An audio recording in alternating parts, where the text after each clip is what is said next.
Hello and welcome back to Suspended Fanimation. I'm your host, Dennis Patholkis, and it's time for The Boys, Season 3, Episode 2, The Only Man in the Sky. Welcome, everybody. Let me take care of some business first, and we'll get down to it. If you like what you see here, like, share, and subscribe. If you're still on the fence about subscribing, take a look at the video that pops up at the very end here. YouTube takes the algorithms of all the stuff you've been watching and tries to match it as best as possible to one of the videos in my vast video library and pops it up here just for you. And if you like what you see there, hit that subscribe button down below there. And if you can, hit that like button and the share button as well. And that little popping that you hear down there is Pepper enjoying a bone. So that's what that noise is down there. It's not just popping in my microphone, but it's Pepper down there. Also, if you want to take a chance, you can hit that bell down below there, and YouTube may or may not notify you when I come on live. Go over to suspendedfanimation.com. Take a look at the schedule I have up there. I change it out every week. Also, I have all the links to my social media there and all the links to my pages there as well. All right, let's get to it, shall we? Spoiler alert, I am going to spoil the episode. If you have not seen the episode, go and watch it. Come on back. This will be a video. You can comment down below in the comment section. All right. Giving you enough time to hit pause, run away, whatever you're going to do. All right. All righty. So a couple things I forgot to mention in the last episode. Queen Maeve, so there's a more stable compound V that's out there that Stan Edgar is trying to sell to the military and basically give the military at $2 million a pop.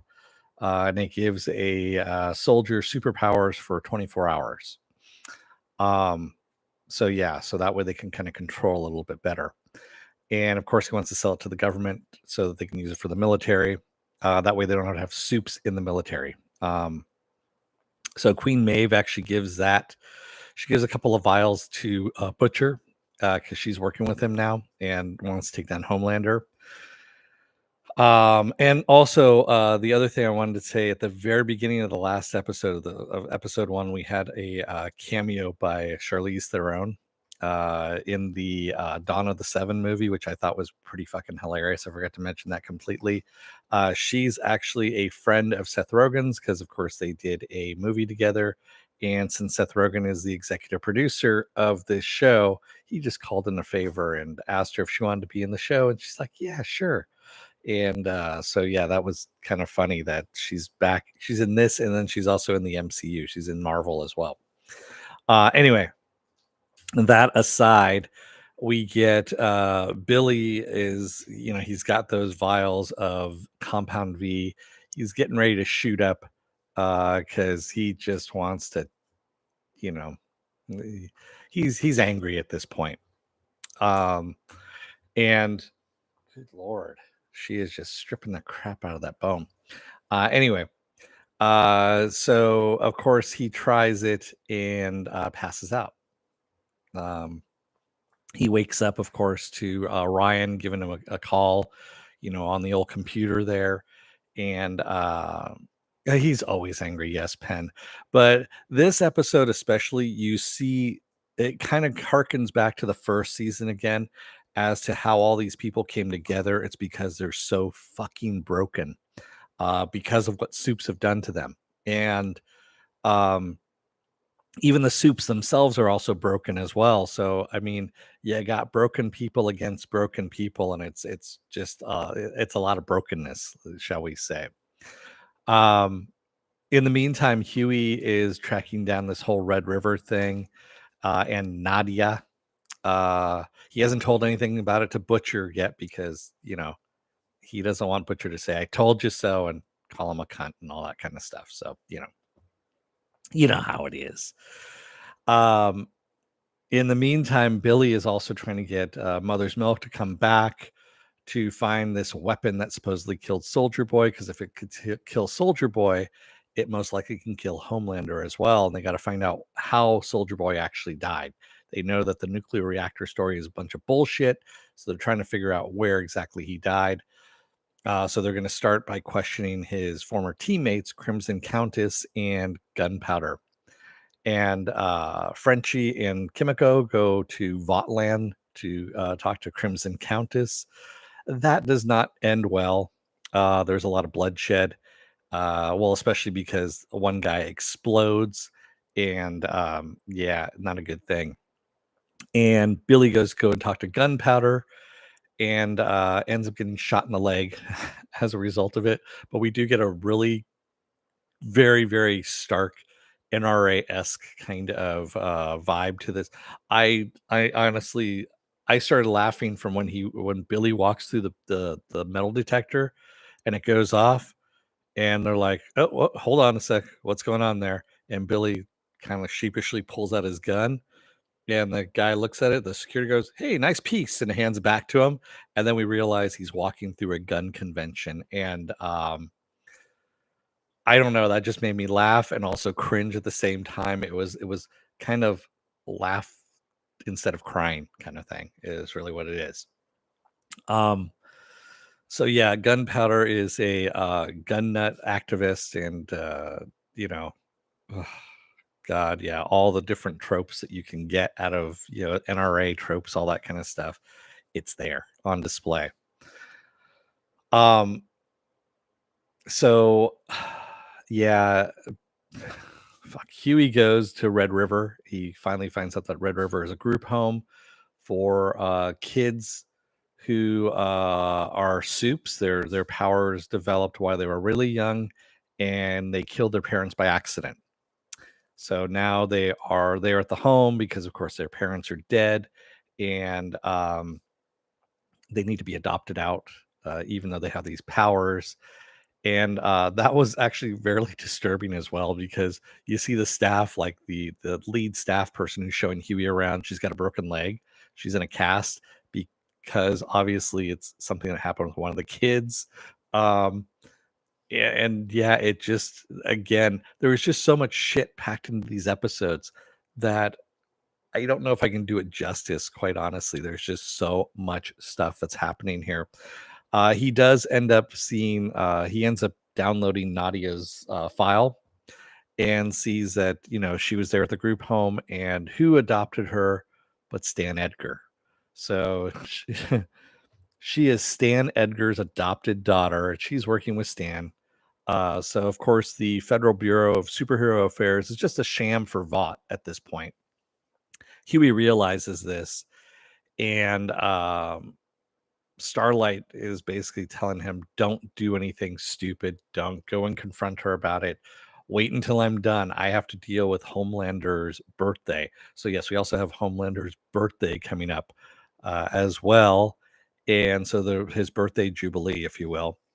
And her old boyfriend from the Christian tour guide, he was also in a boy band.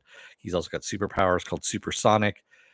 Um, who is, of course, vying for a spot on the Seven, is there, and he's going to perform one of his boy band songs that he did.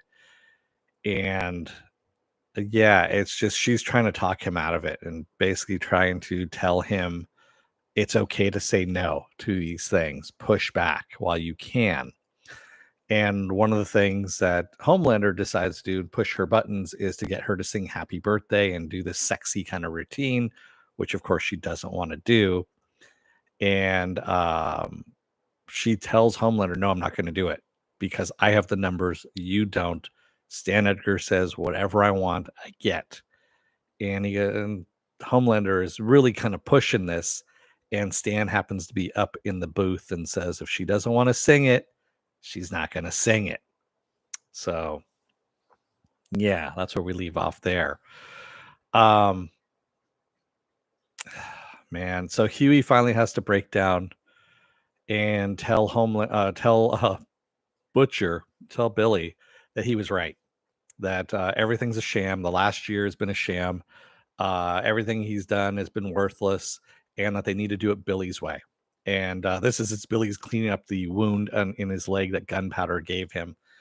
And he says Newman is a soup. She's the head popper. Her name's Nadia, and she's Stan Edgar's daughter. Um, And yes, Homelander looks like a total pressure cooker getting ready to blow. I agree with you, Penn. Um, you could see Billy all of a sudden the pressure valve releases in Billy when he gets that news, and when Huey basically says we need to do things your way, he's like, "Fuck that." He injects himself, goes over to Gunpowder, finds Gunpowder at the convention, and interrogates him his way, of course, with superpowers now at this point. Beats the fuck out of Gunpowder. And by the way, that's Sean Patrick Flannery, who was in Boondock Saints and also Young Indiana Jones. He was Indiana Jones, teenage Indiana Jones, I guess you could say. So yeah, he aged quite drastically. I'm kind of surprised. 'Cause last time I saw him, he didn't look that old, but I didn't recognize him at first until he took off the helmet, and then I was like, "Holy fuck, that's him." Okay. Billy, of course, loses it once he finds out that Soldier Boy did not die um, in the reactor like they thought he did. They were in Nicaragua in '84, and that their handler for that whole thing is Mallory. That's right. Mallory has known about Soldier Boy this entire time. And needless to say that Billy's pissed. Yes, Billy is pissed. As a matter of fact, lasers come out of his eyes, cut through Gunpowder's car, and kills him. Going back to Homelander's birthday jubilee, I guess you could say, which is being broadcast live. A Train, by the way, comes out in his new Africa centric, I guess, costume, which wasn't approved. And Ashley is having a fucking fit, like, get me costumes now, sorry, get me costuming now, get me fucking costuming, because she wants to kill them, of course. Um, and as Homelander and his co captain, Starlight, are out on stage, Starlight decides to pull her own little number on Homelander and say, "Hey, the Starlight Foundation that helps kids and everything like that. Well, Homelander is going to donate $10 million," is what she tells the audience at home. And Homelander finally snaps and goes, "No, no, no, I'm not going to do this." And all this is prompted too by I forgot almost here. Stormfront actually commits suicide on his birthday. She is laying in the hospital bed and won't acknowledge him, really. She's kind of afraid of him at this point, and she, as Ashley said, she million dollar babied herself, which is biting off her tongue and swallowing it, and that's how she died. So, yeah, Stormfront is dead on his birthday. Well, it's not even really his birthday. No one knows what his birthday is. He doesn't know what his birthday is. It's just the day that they chose, as he tells someone who's about to commit suicide on the rooftop. And yeah, it's some really fucked up shit. So this is all coming to a head on his birthday, which is live, and he's like, "No, I'm not giving the $10 million. She lied to you." And he goes, "You know what? I don't make mistakes." And he just kind of goes off on a rant and starts swearing and stuff like that too. And yeah, he basically is like, "Fuck you all. I'm the only man in the sky. I save your asses. Deal with it," kind of thing.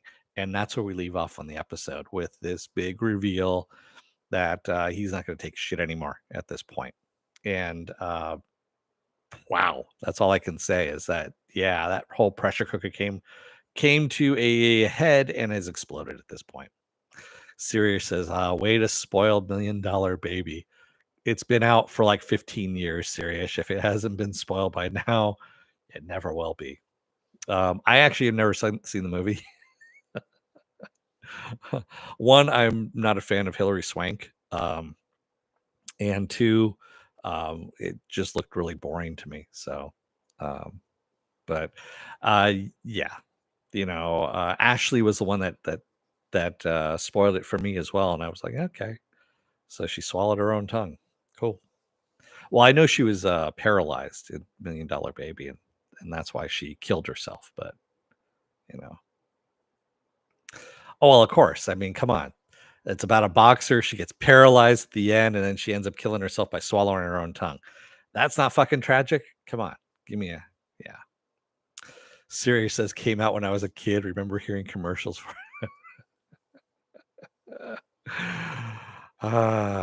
yeah. Yeah, exactly. Serious, what the fuck? It's Clint Eastwood, man. He's, you know, so yeah. Anyway, that's what Stormfront did. She $1 million babied herself and basically broke Helmlander, broke him all the way. And that's where we leave off with this here. So, yeah, this was a really good episode. I mean, honestly, from the first episode, we had the lead up into the second episode, which is just completely packed full of stuff and hits pretty hard, I have to admit. And we end up, of course, especially with and I forgot to mention this last time as well. Excuse me, for the first episode, that whole tense scene between Homelander and Billy in Billy's apartment and where they're just talking about why can't we just cut loose kind of thing, why can't we just go after each other, isn't that what you want, that's what I want kind of thing. And you could see these two guys are the same person, they really are. They're just full of anger, hate, they want to destroy shit, they want to destroy each other at this point, and everyone else around them is just broken, just completely broken.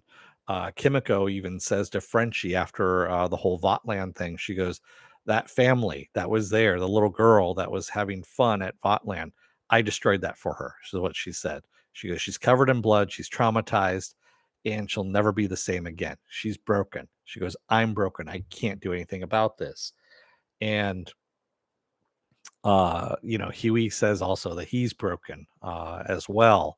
There's a lot of mention of being broken in this episode, and yeah, man, it's tragic. It really is, and also it's dark comedy as well. We have some dark comedy, and yeah, it's walking that really fine fucking line is really what it is. And it's well done, I have to admit. Eric Kripke really does walk that fine line of it could really go over into cringy, but it doesn't. It stays, I don't know how he does it, but he just stays on that knife edge. He really does.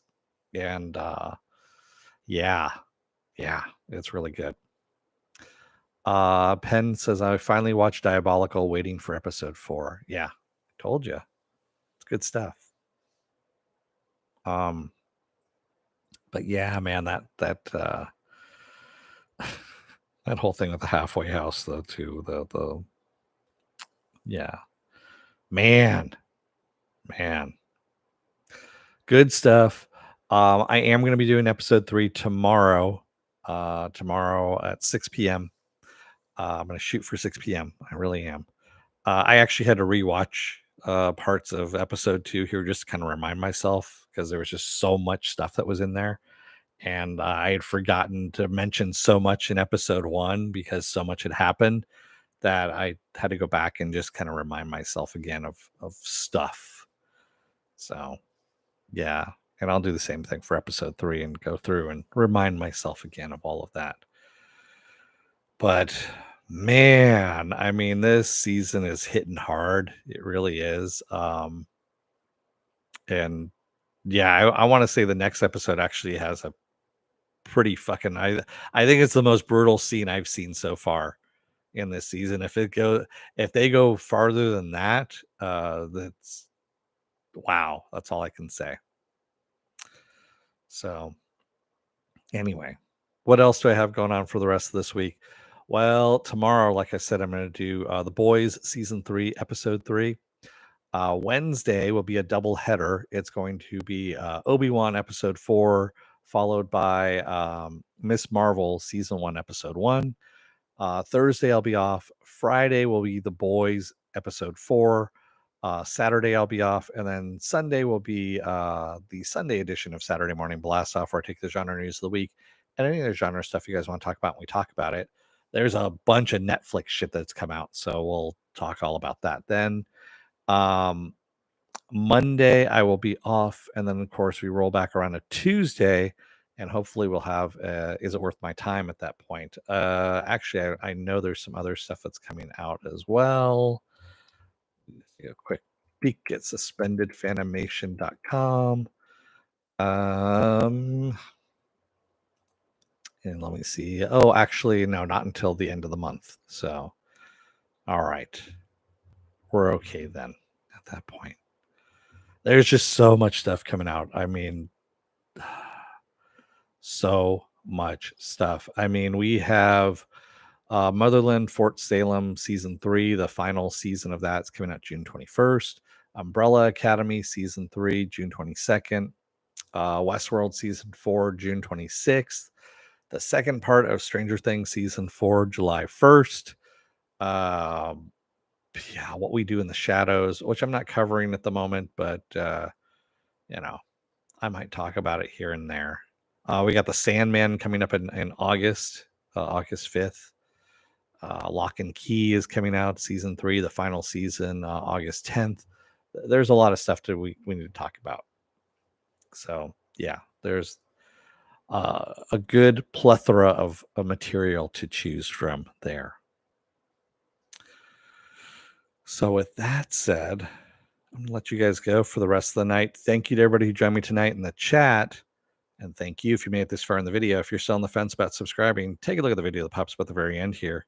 YouTube takes the algorithms of all the stuff we've been watching and tries to match it as best as possible to one of the videos, my vast video library, and pops it up here just for you. And if you like what you see there, hit that subscribe button down below there. And if you can, hit that like button, the share button as well. And if you want to know when I'm going to be on live again, go over to suspendedfanimation.com. Take a look at the schedule I have up there. I change it every week. Also, I have all the links to my social media there and all the links to my pages as well. And yes, I agree with you, Penn. What We Do in the Shadows is great. Supposedly, they had a Zoom press conference today because they announced something, and supposedly they had a malfunction on the Zoom chat. So everyone in the room, in the Zoom room, was named Steven. So all the reporters were named Steven. And I thought that was fucking hilarious. So the only thing I could think of was, in Nando's voice, Steven? Yes, I'll take the question from Steven. Steven, can we have Steven talk now? Yeah, and just doing that the entire time, that would have made me just laugh. I'm looking for the video. I want to see where it's at, if someone actually recorded it or not. I'm sure they have. I'm sure they're going to release it at some point in time. I think it's going to be hilarious. But yeah, that just tickles me. It really does. So with that said, thank you, everyone. I will see you again tomorrow for episode 3. Until then, don't let the door hit your ass on the way out. Otherwise, you may have to tell Homelander that, Stormfront died in $1 million baby way, and you really don't want to be that person that's there at the time when he receives that bad news, because he's going to make you jump. He really is. Thanks, everybody. I will see you again tomorrow. Until then, stay safe, be well, take care. Get those vaccine shots. Get those boosters as well. They hurt. They help. They hurt and they help. Yes. Also, wear those masks, man. I mean, everything keeps rising again. The COVID numbers are rising again. So cover up while you can. And I will see you again tomorrow. Have a good rest of your night. Stay safe out there, and take care, everyone. Have a good rest of your night. See ya.